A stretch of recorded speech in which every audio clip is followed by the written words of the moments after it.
Welcome to my channel learn with me #DAV studies. आज हम लोग करने वाले हैं पार्ट 9, जब भोला राम ने पंप लगाया। ठीक है, तो अभी हम चैप्टर रीड करना स्टार्ट करते हैं, क्योंकि इसके पूरे नेम में कोई इतना ख़ास अर्थ नहीं है जिससे हमें चैप्टर समझ आए। तो ये प्रॉपर एक जैसे आपको कोटेशन दी हुई है, राइट? तो वैसा है, हम चैप्टर पढ़ेंगे तो हमें तभी समझ आएगा। सो चलिए अब हम चैप्टर पढ़ना स्टार्ट करते हैं, एंड जो लाइन मैं अंडरलाइन करूँगी या आपको कहूँगी अंडरलाइन करने को, वो आप ज़रूर करिएगा। चलिए स्टार्ट करते हैं। सरकारी दफ्तरों में भी नियम से काम होता है। यह तब समझ में आता है जब आदमी चक्कर में पड़ता है। भोला राम की भी तब समझ में आया जब उसने पंप लगाने की अनुमति मांगी। भोला राम खेतों की सिंचाई के लिए 5 हॉर्स पावर का पंप लगाना चाहता था। तो भोला राम क्या करना चाहता था, ये आप ज़रूर से अंडरलाइन कर लो। ठीक है, उसकी गलती केवल यह थी कि बिना अनुमति काम करने की महान राष्ट्रीय परंपरा का उल्लंघन कर उसने विद्युत मंडल में दरख्वास्त लगा दी। सो यहाँ पे उल्लंघन का मतलब होता है पालन ना करना, किसी चीज़ का पालन ना करना, फॉलो ना करना किसी चीज़ को। दरख्वास्त होता है प्रार्थना पत्र। ठीक है, प्रार्थना पत्र। वैसे उसके शुभ चिंतकों ने उसे हर तरह समझाने की कोशिश की थी। उन्होंने समझाया था कि बिना वजह आ बला पकड़ गला वाला काम क्यों कर रहे हो। तो ये एक मुहावरा है, आ बला पकड़ गला, कि खुद ही किसी मुसीबत को इनविटेशन देना। चुपचाप पंप लगाओ और मज़े से खेती करो, उसने उसके फ्रेंड्स ने उसको ये कहा। तो यहाँ तक उसने क्या समझा भोला राम ने, वो कहता है कि सरकारी दफ्तरों में भी जो सारे काम हैं वो एकदम नियम से होते हैं। ये बात ही हमें तब समझ आती है जब हमें खुद चक्कर लगाने पड़ते हैं किसी काम को करवाने के लिए। तो भोला राम को भी ये बात तब समझ में आई थी जब उसने भी एक अपना खेतों की सिंचाई के लिए 5 पंप लगाने का वो मांगी थी, रिक्वेस्ट करी थी कि 5 पंप्स जो हैं, 5 पंप हैं, मैंने यूज़ करने हैं। ठीक है, तो उसने प्रार्थना पत्र लिख के दिया, क्योंकि वो हर नियम का पालन करता था। ऐसा नहीं है कि किसी को पालन ना करता, उल्लंघन नहीं करता था, वो हर नियम को पालन करता था, हर नियम का। इसलिए उसको ऐसे चक्कर काटने पड़े। उसके दोस्तों ने भी उसको कहा, लोगों ने भी कहा कि ऐसे फालतू के चक्करों में तुम पड़ गए हो, आ बला पकड़ गला, ये वाला काम कर रहे हो, खुद ही अपनी मुसीबत बढ़ा रहे हो। और तो तुम अगर चुपचाप पंप लगाओ और मस्ती से जो है खेती करो। उसके फ्रेंड्स ने उसको ये कहा था। भोला राम ने पूछा, लेकिन विद्युत कनेक्शन कैसे होगा? ठीक है, तो वो कहता है विद्युत कनेक्शन कैसे होगा, है ना? ऑब्वियसली अब कनेक्शन भी तो चाहिए ही है। ठीक है, तो आगे बढ़ते हैं। शुभचिंतकों ने अनुभवी मुस्कान के साथ समझाया, किसी भी लाइनमैन को स्विट्ज़रलैंड, देखो मैं भी देखो जो है ना, फर्स्ट टाइम कोई भी वर्ड पढ़ रही हूँ तो मैं भी उसको ऐसे ब्रेक करके पढ़ती हूँ। स्विट्ज़रलैंड, मैंने भी ऐसे ही पढ़ा ना। तो कोई भी शब्द हिंदी का मुश्किल नहीं होता, इंग्लिश का मुश्किल नहीं होता, उसको जोड़ जोड़ के पढ़ते हैं। ठीक है, वो कहता है स्विट्ज़रलैंड में खाता खोले बिना या किसी दलाल को बीच में कमीशन दिए बिना सीधा सल्टा देना। लेकिन भोला राम इन बातों को कैसे मान लेता? उसकी आंखों पर तो संस्कारों का पानी चढ़ा हुआ था। उसकी दरख्वास्त लेकर पहुंच गया वह, अपनी दरख्वास्त लेकर, मतलब अपना जो उसने प्रार्थना पत्र लिखा था उसको लेकर वह पहुंच गया। वह बिजली साहब से दफ्तर में, बिजली साहब मतलब बिजली के दफ्तर में वहाँ चला गया वो। भोला राम ने बिजली साहब को दरख्वास्त दी। बिजली साहब दरख्वास्त की हर तह आहिस्ता आहिस्ता खोलने लगे। कोशिश यह थी कि कागज़ की तह में कुछ रखा हो तो नीचे गिर जाए, लेकिन कागज़ में कुछ नहीं पाकर नाराज़ देखे। भोला राम को कठोर नज़रों से घूरने लगे। आवेदन पढ़कर उन्होंने हुंकार भरी, तो इलेक्ट्रिक कनेक्शन लेने आए हो? भोला राम ने कहा, हाँ साहब। साहब ने पूछा, किस काम के लिए? सिंचाई के लिए सरकार। कहाँ की सिंचाई? खेतों की सिंचाई के लिए हुजूर। खेत किसके हैं? मेरे हैं, माई बाप सिंचाई का क्या साधन है? कुछ भी नहीं है मालिक। फिर खेती कैसे करोगे? इसलिए तो पंप लगाना चाहता हूँ सरकार। पंप किसका है? मेरा है साहब। बिजली कनेक्शन लिया है या नहीं? वही लेने तो आया हूँ सरकार। वही लेने तो आया हूँ सरकार। फिर इतनी देर से फिजूल बातें क्यों कर रहे हो? गलती हो गई हजूर। इतनी लंबी पूछताछ के बाद बिजली साहब को सही बात समझ में आई। लंबी सांस छोड़ते हुए उन्होंने कहा, तो तुम्हें कनेक्शन चाहिए? जी हाँ सरकार। साहब ने पूछा, कनेक्शन कैसे मिलता है मालूम है? इसलिए तो दरख्वास्त लाया हूँ हजूर। केवल दरख्वास्त यानी कि प्रार्थना पत्र? और क्या देना पड़ता है? नहीं मालूम है। भोलाराम ने बिजली साहब के पीछे वाली दीवार पर टंगे हुए गांधी जी के चित्र को देखते हुए कहा, और क्या लगता है? मुझे नहीं मालूम सरकार। दरख्वास्त की जानकारी थी सो ले आया। वो कहता उसने कहा बिजली वाले साहब ने कि तुम्हें क्या लगता है सिर्फ दरख्वास्त मीन्स प्रार्थना पत्र की नीडेड, सिर्फ प्रार्थना पत्र ही नीडेड होता है? वो कहता कि हाँ, मुझे तो जितना मालूम था, मुझे तो यही मालूम था कि प्रार्थना पत्र ही लेके आना होता है, इसलिए मैं वो ही लेके आया हूँ। बिजली साहब ने उसे ऐसी नज़रों से घूरा कि वह हिंदुस्तान में नहीं रहता हो। फिर कहा, पंप लगाना चाहते हो क्या? पंप लगाना चाहते हो? वह जगह किसकी है? मेरी अपनी जगह है साहब। उसका नक्शा लाओ। उसका नक्शा ले आए हो? भूमि स्वामी का प्रमाण पत्र है तुम्हारे पास? नहीं लाया हूँ सरकार। मुझे पता नहीं था कि ये सभी लगते हैं। बिजली साहब फुसफुसाए, पता नहीं था। आ जाते हैं मुंह उठाए। समझते हैं सरकारी दफ्तरों में बिना नियम फ़ायदे के ही काम हो जाता है। फिर भोलाराम ने बोला, ठीक है, नक्शा और प्रमाण पत्र लेकर आओ, फिर देखेंगे। पटवारी से प्रमाण पत्र प्राप्त करने में भोलाराम को जो भाग दौड़ करनी पड़ी, उससे उसे यह समझ में आ गया कि जब किसी अधिकारी को काम टालना होता है तब वह पटवारी से प्रमाण पत्र लाने के काम में लगा देता है।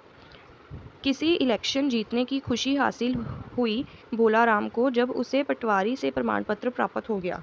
प्रमाण पत्र और नक्शा लेकर विधायक की सी चाल से चलकर भोलाराम बिजली ऑफिस में पहुंचा और साहब के हवाले किया। उसकी चाल में गर्व था, लेकिन साहब ने भोलाराम को पहचानने से इनकार कर दिया। कई तरह से याद दिलाए जाने के पश्चात साहब ने पूछा, इन कागज़ों को लेकर क्यों आए हो? आपने ही तो मंगवाया था हजूर। मैंने क्यों मंगवाया था? बिजली कनेक्शन देने के लिए साहब। भोलाराम ने याद दिलाते हुए कहा। अच्छा, तो सब कागज़ तैयार हो गए? हाँ सरकार, सब तैयार हो गया है। बिजली साहब ने घुड़कते हुए कहा, तुम्हारे कहने से मान लें कि तैयार हो गया। यह सरकारी दफ्तर है, यहाँ कागज़ सही करने का एक तरीका होता है। इसी बात की तो हम लोग सरकार से तनख्वाह मीन्स ये देखो बेटे, प्लीज़ अपनी ना बुक भी रखा करो, बिकॉज मुझे पढ़ते पढ़ते पता नहीं लगता है कि वीडियो में कितना आ रहा है, ठीक है? सो पेंशन, तनख्वाह means pension and amount of money they get लेते हैं। तरीका तो आप लोग ही समझे हजूर, हम लोग तो केवल हुक्म बजाना जानते हैं। भोलाराम ने निरीहता के साथ जवाब दिया, मीन्स लाचारी। बिजली साहब ने अनमने ढंग से कुछ देर कागज़ का निरीक्षण किया, फिर पूछा, खेत भी तुम्हारा है, पंप भी तुम्हारा है, लेकिन पानी कहाँ से खींचोगे भोलाराम? पानी कहाँ से खींचोगे भोलाराम? नदी से साहब, भोलाराम ने जवाब दिया। साहब ने पूछा, नदी किसकी है? भोलाराम हड़बड़ा गया, पता नहीं किसकी है साहब। किसी काम को अड़ाने से जो खुशी महसूस होती है, वह खुशी बिजली साहब के चेहरे पर दिखाई पड़ी। वह बोला, नदी किसकी है पता नहीं है, और तो उसमें से पानी कैसे ले सकते हो? जाओ, नदी जिसकी है उससे लिखवा ले आओ कि पानी लेने में उसे कोई आपत्ति नहीं है। आई होप आपको समझ आ रहा है कि इस पे हो क्या रहा है, ठीक है? बहुत अच्छा सरकार, कहकर भोलाराम उस छात्र की तरह लौट आया जिसे शिक्षक स्कूल में पढ़ाता कुछ नहीं है, लेकिन प्रतिदिन लंबा चौड़ा होमवर्क सौंप देता है। लौटकर भोलाराम यह पता लगाने में जुट गया कि नदी जिसकी है। पूछताछ में प्रमुख नेताओं, प्रख्यात दादाओं तक ने नदी का स्वामी बनने से इनकार कर दिया। इन रण बांकुरों से निराश होकर भोला राम जंगल दफ्तर की देहरी पर मत्था टेकने पहुंचा। भोला राम ने जंगल साहब से कहा, साहब जी, नदी आपके अंडर में आती है, आप मुझे पानी ले जाने को नो ऑब्जेक्शन सर्टिफिकेट दिलवा दीजिए, बड़ी कृपा होगी।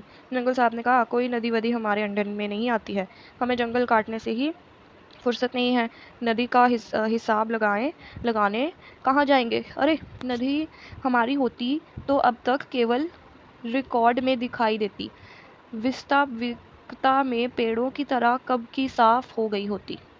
वास्तविकता, वो कहता कि अभी तक अगर नदी हमारी होती तो वो सिर्फ रिकॉर्ड्स में दिखाई देती कि इनकी नदी है, अब तक तो वो दिखती भी नहीं, तो मैं साफ हुई होती जैसे कि पेड़ साफ किए गए हैं, है ना। धोलाराम भागा भागा खनिज विभाग पहुंचा।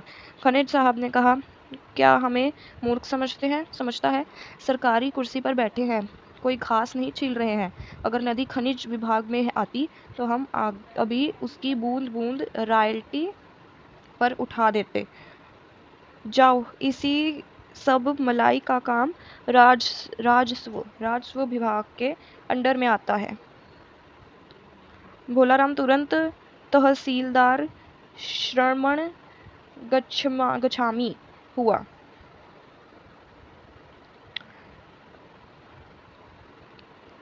उसने अपनी व्यथा तहसीलदार साहब से सुनाई। तहसीलदार साहब ने कहा, राजस्व विभाग तो ठोस धरातल वाला विभाग है, नदी का हमसे क्या संबंध। परेशान भोलाराम ने जवाब दिया, बहती नदी में हाथ धोने भी तो आपने भाग्य में ही बदा है हुजूर। तहसीलदार ने भोलाराम को घूर कर देखा, लेकिन भोलाराम ने परवाह न करते हुए कहा, नदी में साग सब्जी है, ज़रूर नदी आपके ही अंडर में आती होगी। तहसीलदार ने स्थिति को स्पष्ट समझ लेने के इरादे से पूछा। आई होप आपको दिख रहा होता, but it is not visible शायद। ठीक है, दिख रहा है, बट वेयर आई वॉज। तहसीलदार ने भोलाराम को घूर कर देखा, लेकिन भोलाराम ने परवाह न करते हुए, हाँ जी, यहाँ पे तहसीलदार ने स्थिति को स्पष्ट समझ लेने के इरादे से पूछा, यह नदी बहकर सीधे समुद्र में मिल जाती है या बीच में कहीं गुम हो जाती है। भोलाराम ने बताया, हुजूर, आगे जाकर सिंचाई वालों ने इस नदी पर बांध बना दिया है। यह सुनकर तहसीलदार का नियम मोह जाग उठा। बोल, यदि तुम्हें पंप का कनेक्शन मिल जाएगा तो आगे बांध में पानी कम हो जाएगा, लाखों करोड़ों रुपए की लागत से बना बांध बेकार हो जाएगा। भोलाराम ने समझाया, लेकिन 5 हॉर्स पावर के पंप से इतना बड़े बांध को क्या फ़र्क पड़ जाएगा सरकार। तहसीलदार ने कहा, फ़र्क पड़े या ना पड़े, यह नियम का सवाल है। काम भले ही देर से हो, लेकिन पुख्ता होना चाहिए। पुख्ता मीन्स पक्का। जाओ, पहले सिंचाई विभाग से लिखवा कर लाओ कि 5 HP का पंप चलाने से उनके बांध को कोई नुकसान नहीं होगा। यू कैन सी कि उसने सिर्फ 5 पंप लगाने के लिए कहा था, जो ट्यूबवेल्स होते हैं ना बेटे, ट्यूबवेल्स, वो 5 ट्यूबवेल्स लगाने को कहा था, बट उसके लिए उसको कितना भटकना पड़ रहा है, आप देख रहे हो। गवर्नमेंट वर्क्स ऐसे होते हैं, वो आपको यहाँ पे ये बता रहे हैं। ठीक है, दिख रहा है आपको? चलो अपनी बुक में देख लेना, ठीक है, अगर नहीं दिख रहा है तो। सरकारी नियमों के प्रति भोलाराम नतमस्तक हो उठा। काम देर से हो, इतनी देर से हो कि उसकी आवश्यकता ही समाप्त हो जाए, लेकिन काम पुख्ता होने का विश्वास बना रहे, यही है सरकारी नियम। धन्य है सरकार और धन्य है तुम्हारा सरकारी नियम। तो क्या कहा भोलाराम ने? कहता, सरकार क्या कहती है कि काम देर से हो, चाहे इतनी देर से हो कि अब उसकी ज़रूरत भी ना हो, पर होना वो पक्का काम होना चाहिए। जबकि वो कहता, धन्य है सरकार और धन्य है सरकार के नियम। मरता क्या ना करता, भोलाराम भागा भागा सिंचाई दफ्तर पहुंचा। सिंचाई साहब ने अर्जी पढ़ते ही जोर से मुंह बिचकाया और कहा, नदी से तुम्हें पानी दे देंगे, और बांध में पानी कम हुआ तो कमांड इराई के खेतों को पानी कहाँ से देंगे। इस बार भोलाराम ने झल्ला कर कहा, मेरे 5 हॉर्स पावर का पंप कोई अज्ञात्य मुनि नहीं है साहब, जो नदी का पूरा पानी ही पी जाएगा। सिंचाई साहब ने चिढ़ते हुए कहा, हम कोई मंत्री नहीं, सरकारी अफसर हैं, लिखित में कुछ देते हैं तो पहले पूरी जांच पड़ताल कर लेते हैं। अभी हम अपने SDO के ज़रिए सब इंजीनियर को खबर भिजवाएंगे। वह इस बात की जांच करेंगे बांध के जलग्रहण क्षेत्र के कितने क्यूसेक पानी के आधार पर बांध को डिज़ाइन किया गया है। इसके बाद वह इस बात की जांच करेंगे कि 5 हॉर्सपावर का पंप लगाने से बांध की भरण क्षमता को कोई खतरा तो नहीं है। तब तुम्हें 9 ऑब्जेक्शन सर्टिफिकेट मिल जाएगा। इस लंबी खानापूरी को सुनकर भोलाराम भ्रांत हो गया। दैट मीन्स डर जाना।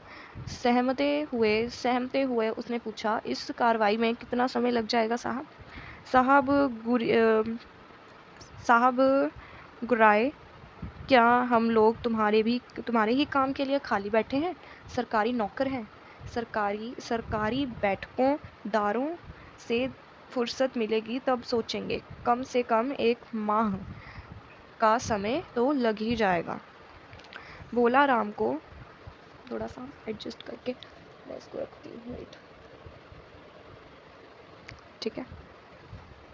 भोलाराम को बेहोशी सी आने लगी। कुछ कहे बिना वह लौट आया और महान भारतीय परंपरा के अनुसार बिना किसी अनुमति के उसने पंप फिट कर पानी लेना शुरू कर दिया। लाइनमैन ने विद्युत कनेक्शन देने में खुशी प्रकट की। पंप मज़े से चल रहा है, फसल अच्छी है। अनंत कृषक का निरीक्षण करने कभी तहसीलदार, कभी सिंचाई साहब, कभी बिजली साहब आते रहते हैं। कृषि साहब दूसरों कृषकों को भी ऐसे ही उपाय कर आत्मनिर्भर बनाने का महत्व समझाते रहते हैं। भोलाराम जब भी पंप को पानी की मोटी धार फेंकते देखता है तब सरकारी नियमों के प्रति उसकी श्रद्धा दृढ़ होती जाती है। सो एट लास्ट उसने बिना किसी फॉर्मेलिटी के ही पंप लगाया, ठीक है। So this was the story. Confusing थी, ठीक है, बट ओके थी। इसको ज़्यादा अच्छी भी नहीं कहूँगी मैं, because it was little bit confusing story. So बेटे इसके जो बैक लिस्टेड क्वेश्चन होंगे वो मैं आपको नेक्स्ट वीडियो में कराऊंगी, बिकॉज ये चैप्टर ही काफ़ी लेंथी था। So will continue the back listed question in the next video. So thanks for watching. I just want to give you one more thing, I want to say one more thing कि sometimes जो है video आपकी जो back listed question की है वो short भी होती है, तो वो शॉर्ट्स में भी आ सकती है, तो आप शॉर्ट्स भी देखते रहा करो, ठीक है। एंड लॉन्ग वीडियोज़ तो आप देखते ही हो। Thanks for watching.